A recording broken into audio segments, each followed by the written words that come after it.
Olá, o SBT Realidade desta noite começa uma viagem pela China, o maior país do mundo. Embarque comigo e venha conhecer a China do crescimento frenético e dos contrastes, a cidade que baniu as motocicletas, a adoração ao deus do dinheiro e a campanha contra a ostentação, os preparativos para o show das Olimpíadas,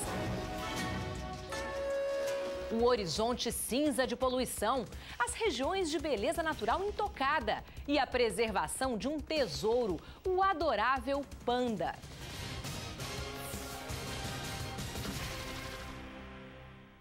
Boa noite. Viajar pela China é um prazer e um desafio. Não é fácil entender um país que cresce em tal velocidade que desorienta até quem morou ali a vida inteira. Na China urbana de hoje, pessoas se perdem ao sair de casa por não reconhecerem mais a própria cidade.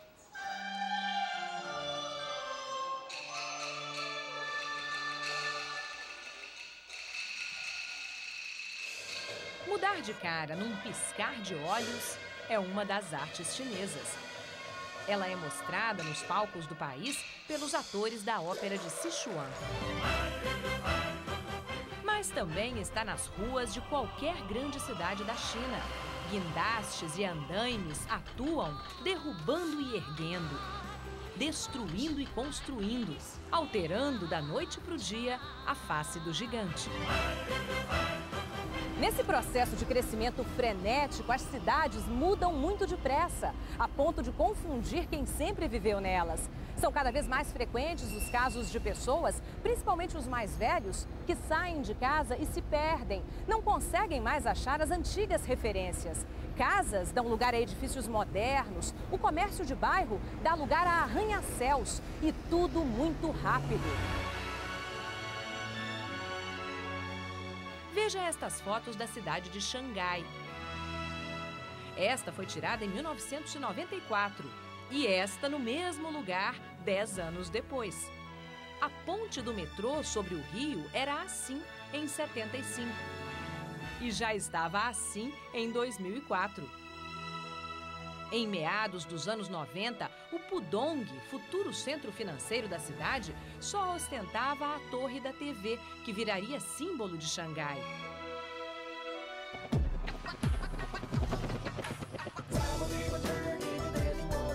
Hoje, a cidade é a vitrine por excelência da nova China.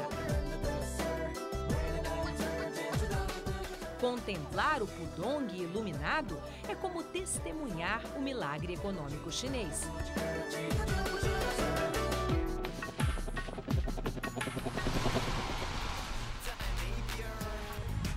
Essas mudanças tão vertiginosas têm criado uma sensação de desnorteamento entre os chineses. Muitos já não reconhecem mais nem o país, nem a si próprios. Um retrato sombrio e ainda assim poético dessa nova China está no filme Em Busca da Vida, do cineasta Jia Zhangke. No filme, um mineiro e uma enfermeira procuram vestígios do passado numa cidade que foi praticamente submersa pela gigantesca barragem das Três Gargantas. O que sobrou está vindo abaixo impiedosamente. Só resta assistir anestesiado ao espetáculo da destruição.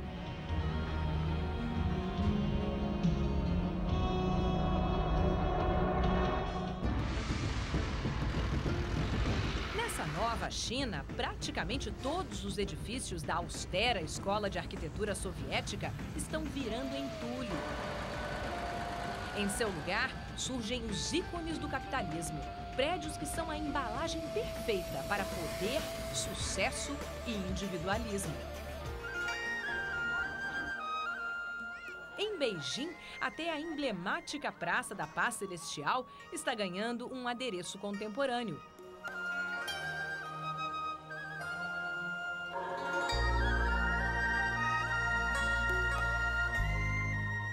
O Teatro Nacional, que será inaugurado em breve, é uma bolha de aço e vidro, estrategicamente posicionada em frente à residência oficial do presidente.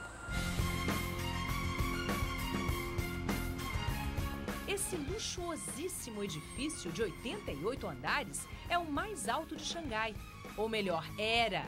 Bem ao lado está tomando forma outro monstro de concreto que parece determinado a rasgar as nuvens. Terá 100 andares quando ficar pronto até o fim do ano. A competição de quem faz o maior, o melhor, o mais moderno fica cada vez mais agressiva, não importando o quanto custe o exagero. O dinheiro está sobrando na China. E dinheiro compra, entre outras coisas, tempo. É de impressionar a velocidade das obras. Esta escola, com capacidade para 1.700 alunos, ficou pronta em 9 meses.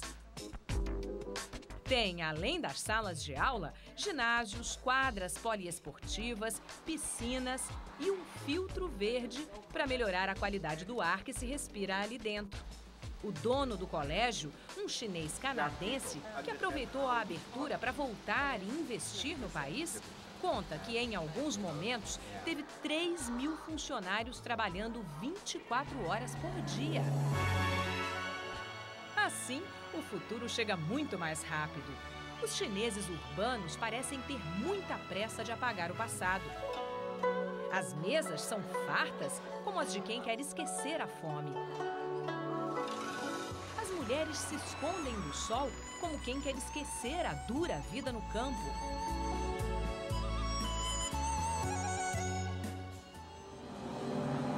Os novos ricos exibem seu poder financeiro como quem quer esquecer a miséria.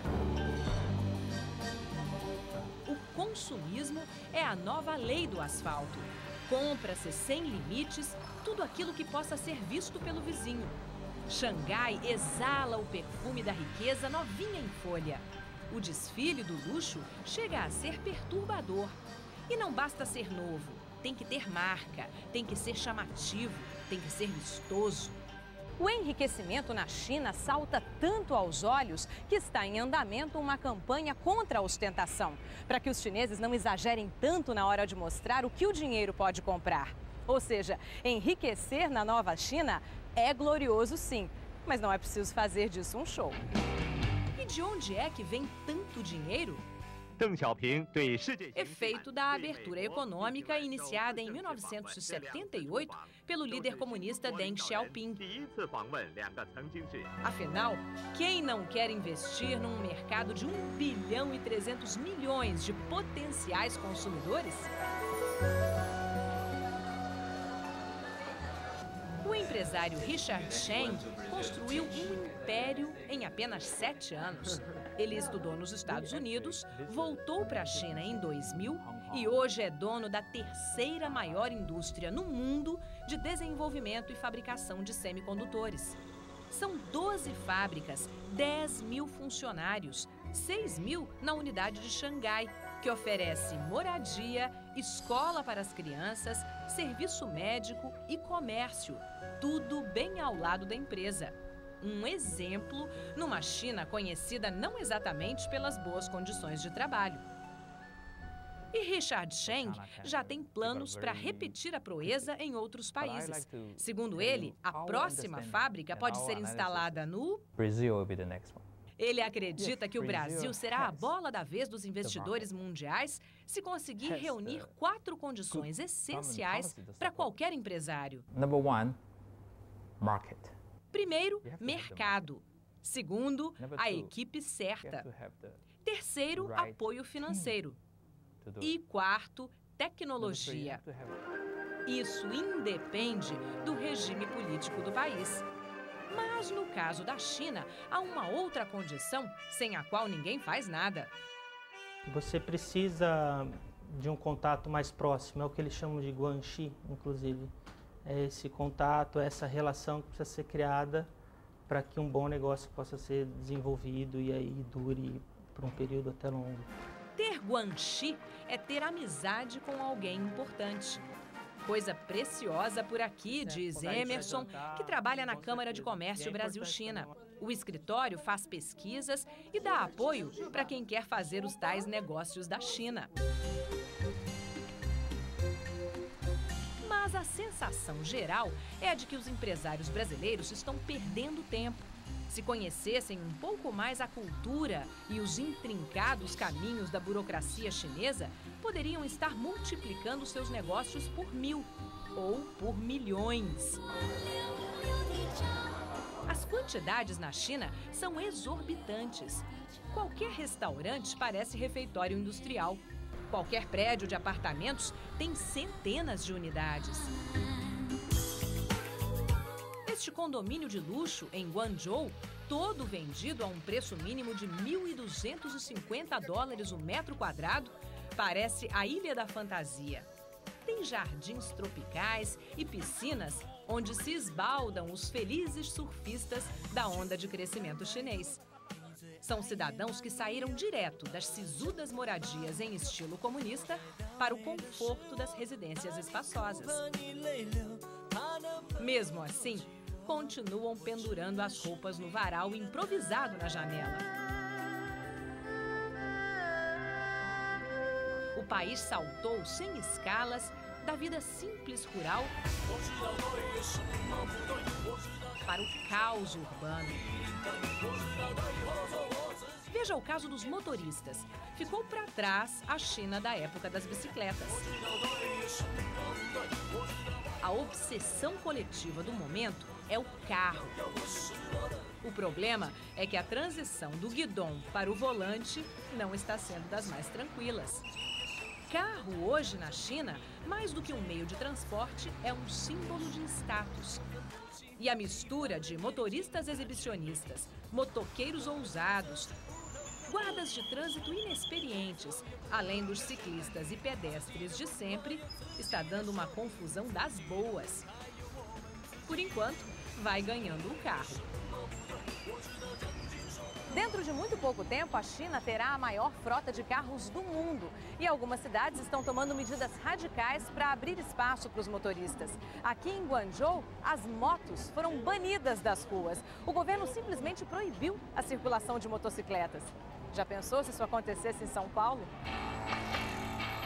Carros demais, prédios de luxo demais, consumo demais. Estamos mesmo na China comunista? O velho Mao Tse-tung, de ícone do regime, virou ícone pop. E agora aparece simpaticamente em todo aquele tipo de quinquilharia que os turistas adoram. O atual governo, o mesmo que afirma que Mao estava 70% certo, mas 30% errado, apressou-se em dar nome a este capitalismo da ditadura: economia socialista de mercado. Funciona assim: o jogo não tem regras claras, mas se você for amigo do governo, tudo vai dar certo. É o tal Guanxi. E talvez essa complicada equação só funcione porque na China, governos fortes fazem parte da história e a troca de favores é cultural, uma questão de sobrevivência no meio da multidão.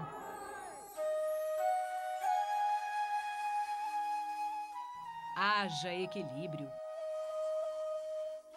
Para executar o Tai Chi, esse exercício tão gracioso que tem raízes nas artes marciais chinesas, é preciso concentração e disciplina. Características muito valorizadas pelo Partido Comunista, que se esforça para manter sob controle esse exército de 1,3 bilhão de chineses. Esta mestre em Tai Chi dá aulas no Parque de Guangzhou todo dia de manhã bem cedinho. Pergunto se um exercício tão lento ainda combina com essa China acelerada. Ela responde que nunca foi tão importante alcançar a tranquilidade quanto nos dias agitados dessa China moderna. É preciso treino para crescer sem passar por cima de ninguém.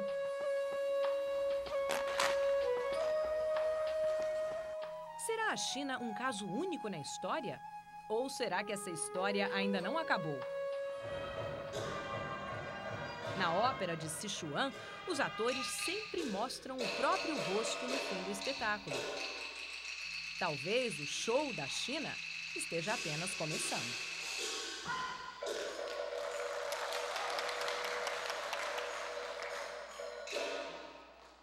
E no próximo bloco você vai ver: a poluição apaga o céu dos grandes centros, a região que ainda é um paraíso de belezas naturais, e a luta para preservar o maior tesouro chinês, o adorável panda.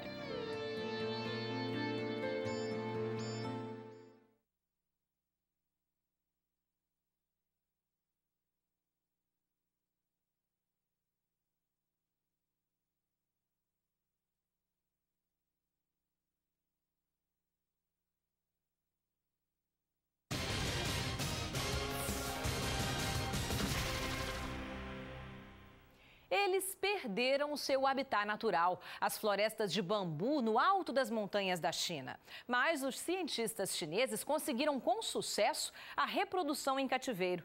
Estamos falando de um dos maiores tesouros da China, um animal adorável, o panda. Você já pensou em alimentar um panda bebê no seu colo?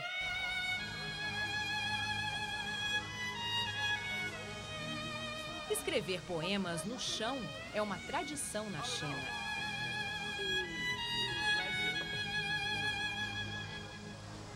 Romances de antigas dinastias, histórias do cotidiano, poesias que alegram o dia de quem passa. Mas é uma beleza efêmera. Os ideogramas são escritos com água, secam e desaparecem, como várias outras preciosidades chinesas. O valor daquilo que o homem constrói está acima hoje de qualquer patrimônio natural. O horizonte das grandes cidades da China é permanentemente cinza. Uma grossa e visível camada de poluição flutua no ar, escondendo o azul do céu. Segundo o Banco Mundial, 16 das 20 cidades mais poluídas do mundo estão na China. Inclusive, a enevoada Linfeng, a sudoeste da capital, Beijing, na província de Shanxi. Segundo a ONU, nenhuma cidade do mundo é mais poluída e em nenhum lugar o ar é mais tóxico. Alguns estudos afirmam que a China superou os Estados Unidos e já é a maior emissora de gases poluentes do mundo. 400 mil pessoas morrem precocemente todo ano, vítimas dos efeitos da poluição. Por causa da pressão mundial, milhares de fábricas consideradas altamente poluidoras já foram fechadas pelo governo chinês. Agora, nos polos industriais perto das cidades, a preferência é pelas empresas limpas. Chengdu, por exemplo, cidade do sudoeste do país, conseguiu formar um cinturão de indústrias de alta tecnologia. A região já é conhecida como o Vale do Silício Chinês.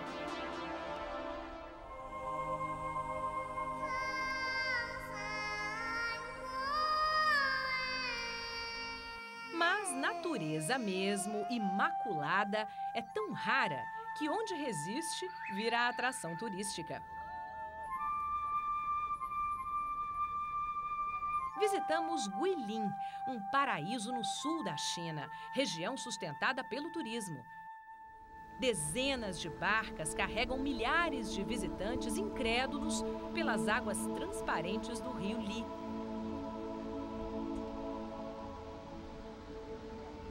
O cenário é de montanhas elegantes, como delicados dedos que apontam para o céu. Às margens do rio, pequenas vilas de gente que ainda vive da pesca. Homens que deslizam suavemente suas canoas de bambu como sempre fizeram e conseguem, como sempre fizeram, trazer o sustento para casa graças à natureza. E com a ajuda de pássaros. Estas aves enormes, excelentes pescadoras, ficam presas durante o dia e saem para procurar peixes durante a noite. Onde elas mergulham, basta jogar a rede, estarão lá os cardumes. Guilin é um cartão postal da China antiga, da China bela e exótica, de uma China que vai desaparecendo rápido demais. A região de Guilin é uma das mais exuberantes da China, cenário que os chineses descrevem como um dos mais belos sob o céu. E é também um retrato do que a China foi um dia e que pode desaparecer por causa das agressões ao meio ambiente. Pelo menos aqui, nenhuma indústria tem autorização para funcionar. E no lugar das chaminés de fumaça, ainda encontramos plantações de arroz. A cidadezinha de Yangshuo é a meca do turismo mochileiro. Cheia de pequenas e pitorescas lojinhas de artesanato, restaurantes típicos e pousadas baratas, ela recebe um fluxo de 500 mil visitantes todo ano. E alguns acabam se apaixonando e ficando por aqui. Esta é uma China de fato apaixonante.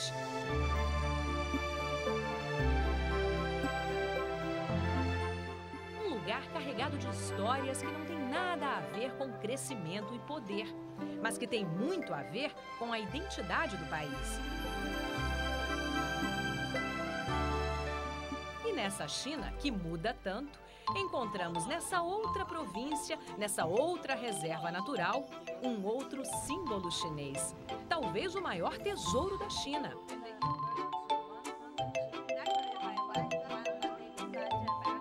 Tão pacífico e doce que ninguém diria que pode ser chamado de um fóssil vivo. Os pandas habitam a Terra há 8 milhões de anos, sobrevivendo milagrosamente a todos os predadores e mudanças climáticas. Para se adaptar, trocaram a alimentação à base de abelhas e mel por bambu. E deixaram de ser animais ferozes para se transformar em seres dóceis e gentis. Nem os cientistas sabem explicar como. O que se sabe, com certeza, é que nunca houve ameaça tão grande aos simpáticos ursinhos como a que se apresenta hoje na China, a destruição de seu habitat natural. Pandas são bichos solitários que vivem nas florestas de bambu no alto das montanhas, florestas que vão ficando cada vez mais raras. Por isso, a espécie é uma das mais ameaçadas de extinção no mundo. Calcula-se que restem apenas 1000 pandas em todo o planeta.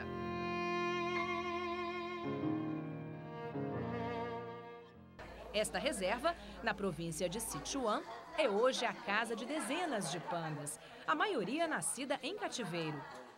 Nos 105 hectares de mata protegida, os animais encontram espécies vegetais parecidas com as que teriam nas florestas originais, principalmente o bambu, alimento preferido desses bichos.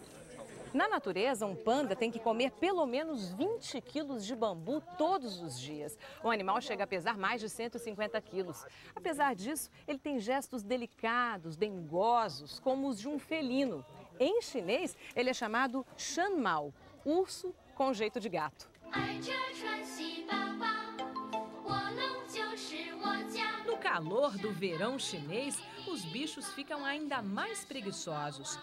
Não deixam o cochilo nem para ganhar um lanchinho da tratadora. Os mais jovens ficam em áreas especiais, onde podem brincar, descansar e se exercitar, para que os pandas não cedam ao ócio completo. Os turistas deliram com a visão dos adoráveis bichinhos.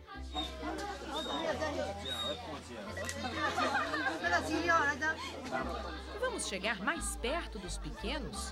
Será que eles são ariscos? Será que gostam de carinho? E de colo?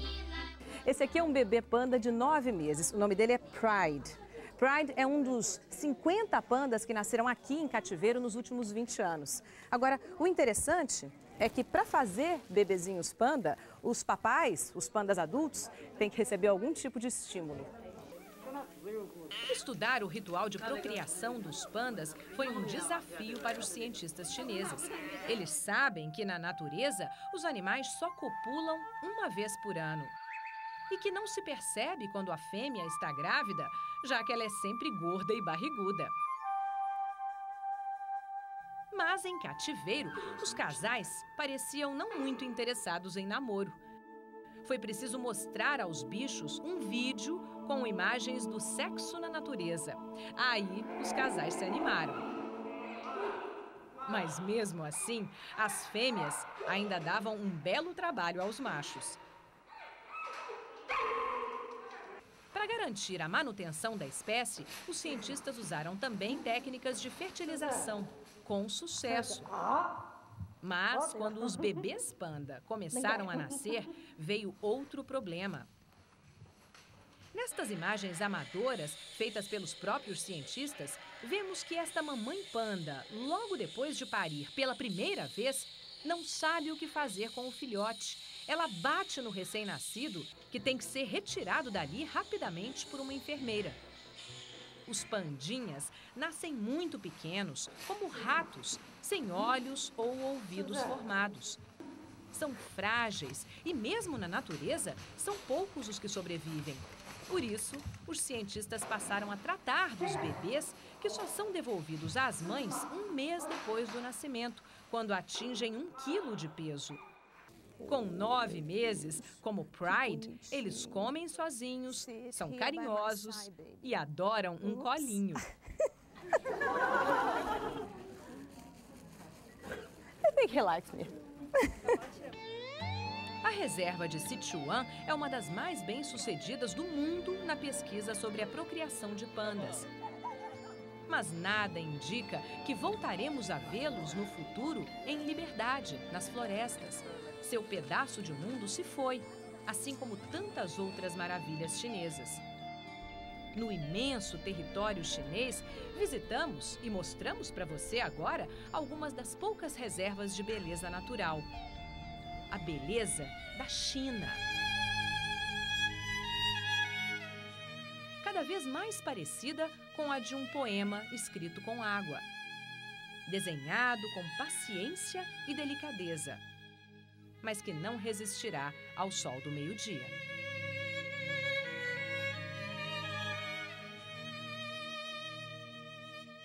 E no próximo bloco, conheça os contrastes entre a China urbana e o país rural. A campanha para reduzir a pobreza no campo e nas cidades, o altar ao Deus do dinheiro.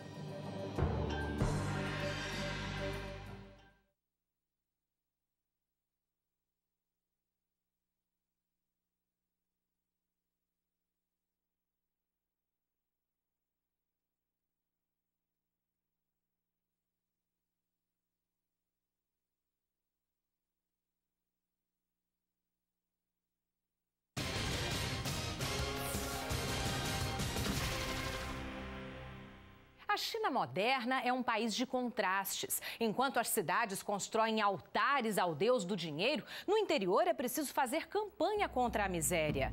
Os desafios dessa nova China você vai conhecer agora. Se você ficar com a impressão de que este barco não acaba nunca, saiba que a intenção é mesmo essa: flutuar no rio num caiaque longo o bastante para que dentro dele todos os amigos possam se reunir e remar juntos, e dançar juntos, e se divertir, e beber, e tocar tambores, usando camisas coloridas ou até sem camisa. Porque o calor é grande e hoje é dia de festa. O que importa é que haja muitas bandeiras, muita camaradagem e muita alegria. Esta é a festa do Barco Dragão. Dia de barulho, de fogos de artifício e principalmente dia de fartura. Pena que o banquete nos dias de hoje na China não seja para todos.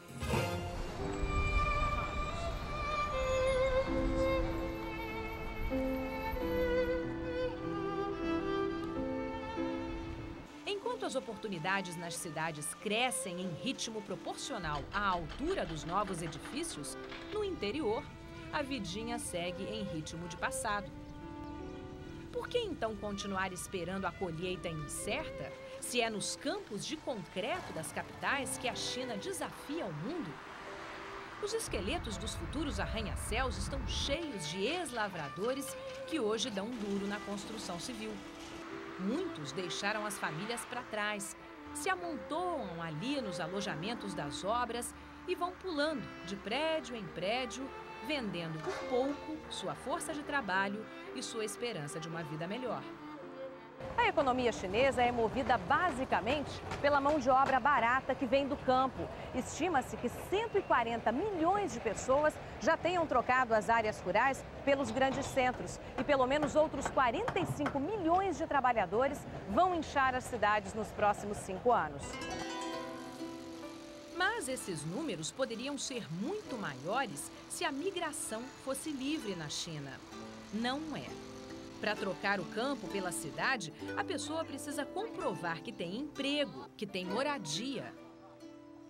O que impede muita gente de entrar nas cidades. Primeiro motivo de descontentamento no campo.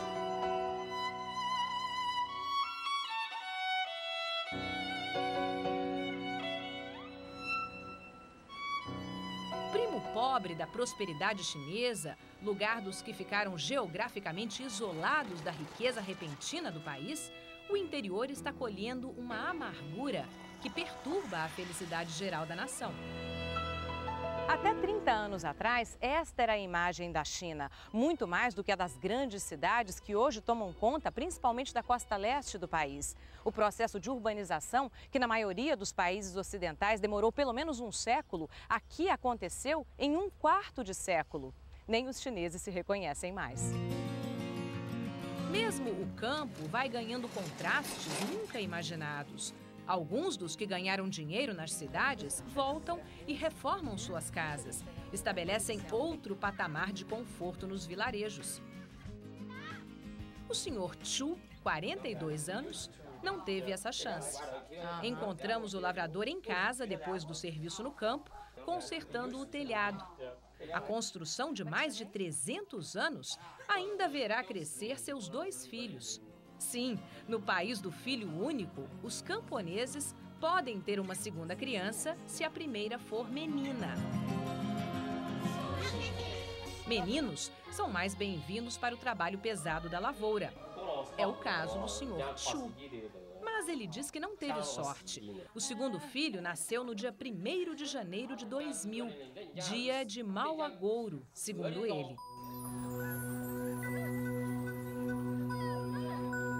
Nas grandes cidades, a lei do filho único continua valendo, mas com a autorização do governo e o pagamento de uma multa, muitos casais conseguem aumentar a família.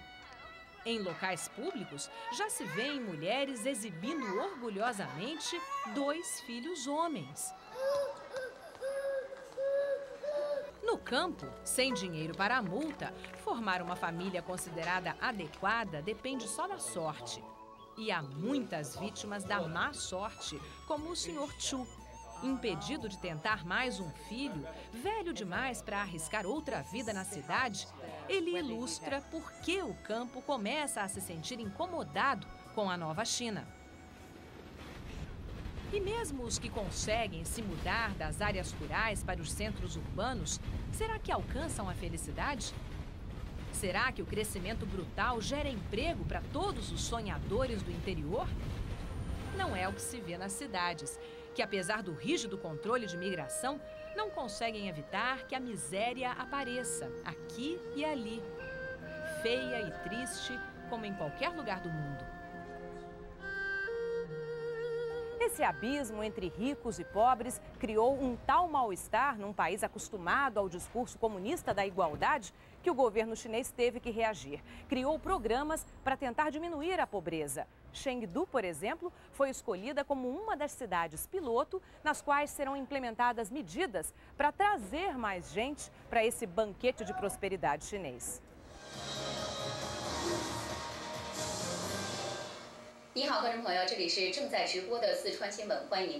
No noticiário da noite da TV da província, só reportagens sobre a nova menina dos olhos do governo, a política da sociedade harmoniosa.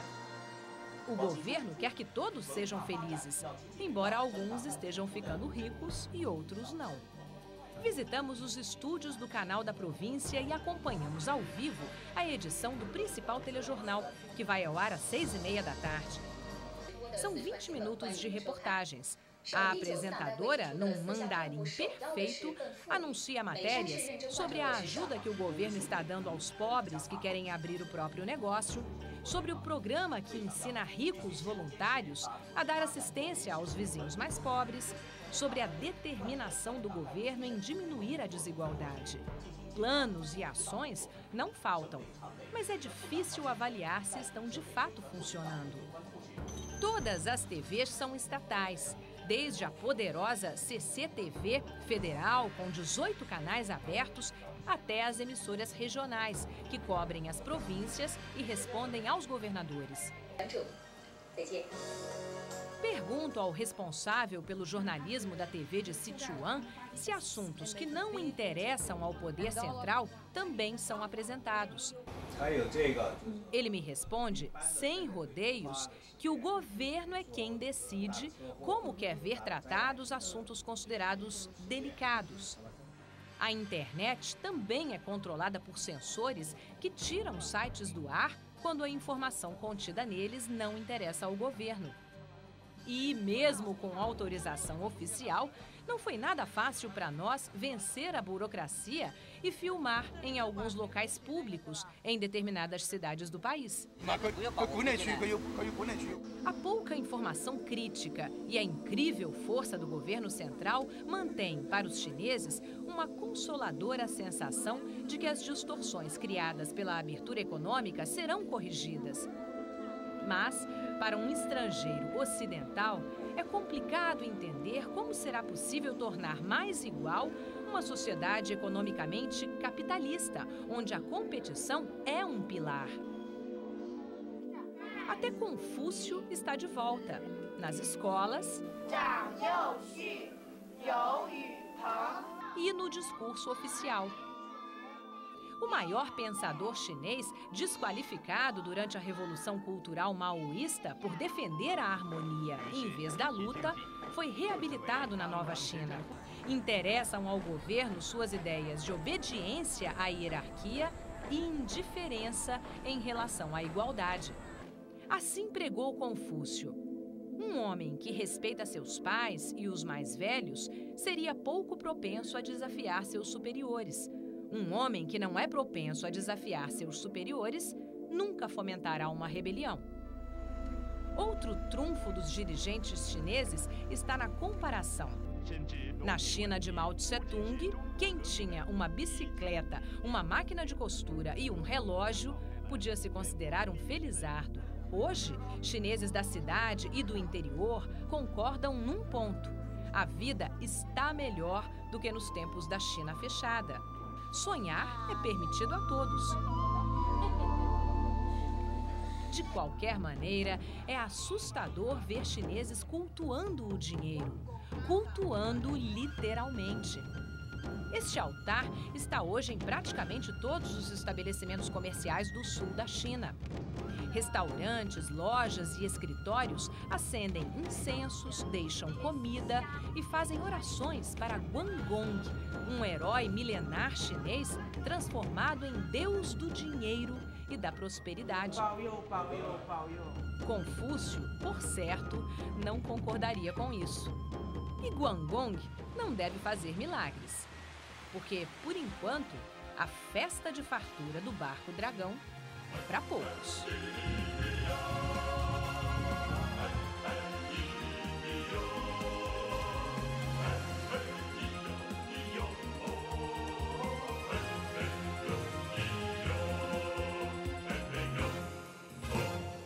E no próximo bloco, um show de competência e organização. O que os chineses estão preparando para os Jogos Olímpicos de Beijing.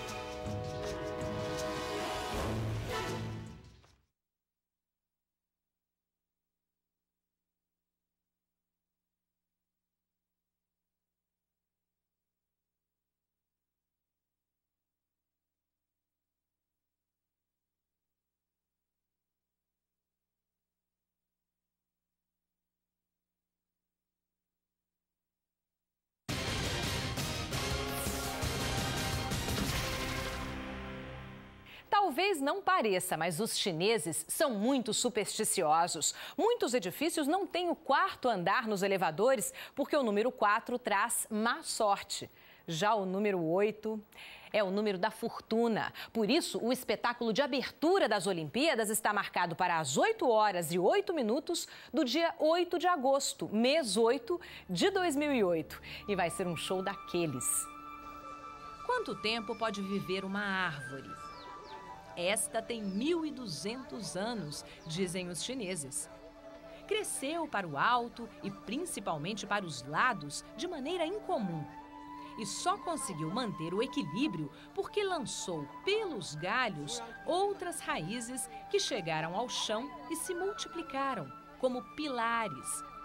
É uma árvore rara, gigantesca, mas cheia de firmes raízes. É assim que a China quer se mostrar ao mundo.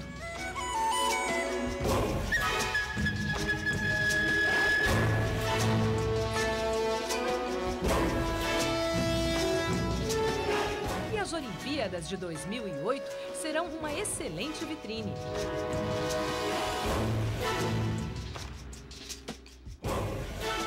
O governo chinês sabe disso e se esmera na preparação de um espetáculo irretocável, não só na organização, mas também no show de mudanças trazidas pela abertura econômica. Na Praça da Paz Celestial, um relógio marca os dias, horas, minutos e segundos que faltam para o início do espetáculo, o tempo de recriar a cidade de Beijing. A capital é hoje inteiramente diferente daquela dos tempos de Mao Tse-tung. Mas mais do que isso, ela continua mudando, mês após mês. E cada novo edifício, cada rua traz em si a lembrança de que no ano que vem, milhares de pessoas do mundo todo estarão aqui. E a impressão que tiverem da China nascerá aqui. Por isso, o sistema de metrô está ganhando mais 5 linhas. A frota de táxis está sendo renovada. 20.000 pessoas trabalham nos canteiros de obras. Mas além da aparência da cidade, é preciso resolver diferenças culturais. Campanhas ensinam a população a comer sem fazer tanto barulho, a usar o guardanapo, enfim, as regras de boas maneiras à mesa. E apelos insistentes do governo vão convencendo os chineses a rever velhos hábitos, como o de cuspir no meio da rua. A China está determinada a impressionar o mundo com a ousadia na preparação dos Jogos Olímpicos. O investimento total pode chegar a 35 bilhões de dólares. E o Estádio Nacional, chamado de Ninho de Passarinho, é uma das obras arquitetônicas mais complexas da história dos Jogos Olímpicos. Só o estádio custará cerca de 420 milhões de dólares. O projeto é sofisticadíssimo e a obra de engenharia é complicada e demorada. Toda a estrutura teve que ser levantada com colunas de sustentação em aço provisórias. O Ninho poderá abrigar 91.000 torcedores durante os Jogos e será palco das provas de atletismo e da final do futebol, além das cerimônias de abertura e encerramento das Olimpíadas. Tomara que em 2008 a poluição já atrapalhe menos a visão dessa beleza de aço.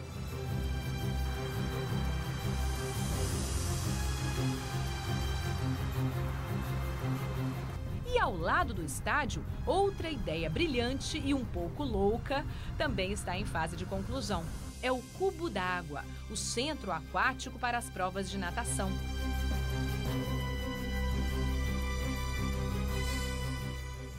Um quadrado de fibra e vidro que, quando pronto, sob o sol, parecerá feito de gelo. Toda a Vila Olímpica está em fase final de construção e ao redor dos estádios, os hotéis 5, 6 e 7 estrelas que vão hospedar chefes de Estado e governo e outras autoridades dos países representados. Segurança também é uma obsessão do governo chinês. Os treinamentos antiterrorismo já começaram com a simulação de situações extremas, nas quais viaturas especiais e até tanques de guerra poderiam ser usados. Para receber tanta gente, 100 mil chineses já se inscreveram como voluntários. Eles, assim como todos que de alguma forma prestarão algum tipo de serviço durante os jogos, estão tendo aulas de inglês. Apesar de estar muito mais cosmopolita, a China ainda não é uma nação bilíngue. Apenas 300 milhões de chineses usam o inglês como segunda língua. É que quem tem o mandarim como língua-mãe acha todos os outros idiomas muito difíceis. Um curso em especial está fazendo um tremendo sucesso entre os chineses. Trata-se do Crazy English, o inglês maluco.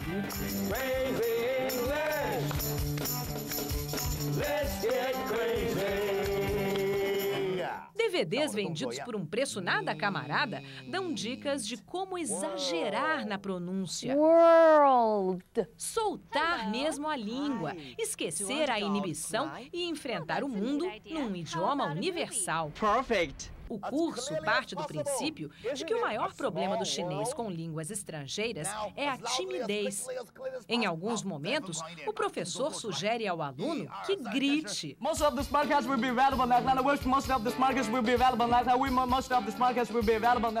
Vai ser uma Olimpíada muito louca. E se o chinês não conseguir aprender muita coisa até lá, o turista poderá contar com os sinais de trânsito e as informações públicas em inglês. O próprio governo criou um programa para padronizar o uso da língua estrangeira. Um ano antes dos Jogos, os modelos das medalhas já foram apresentados ao mundo. A tocha olímpica já percorreu o maior cartão postal do país, a Muralha da China. E os 5 mascotes, chamados de 5 amiguinhos, já são tão populares que estão sendo pirateados para todo lado. Os primeiros caracteres dos nomes dados a eles, Bei Bei, Jin Jin, Huan Huan, In In e Ni Ni, juntos formam a frase Bem-vindo a Beijing. Parece tudo pronto. Mas a China que o turista vai encontrar daqui a um ano ainda é uma incógnita. A julgar pelo ritmo vertiginoso de crescimento, das incríveis revoluções culturais e sociais, da mudança na aparência das cidades, a China de 2008 será muito diferente da de 2007. Mas certamente igualmente encantadora, igualmente complexa e exótica. Um país de cores, aromas, tradições e história únicos. As raízes profundas, a China já tem. Estrutura suficiente para um crescimento sem igual. Resta esperar a época certa para colher os frutos. Que sejam doces, que sejam saborosos e que, acima de tudo, sejam para todos. O SBT Realidade fica por aqui, mas na semana que vem nossa viagem pela China continua. Boa noite para você e até lá.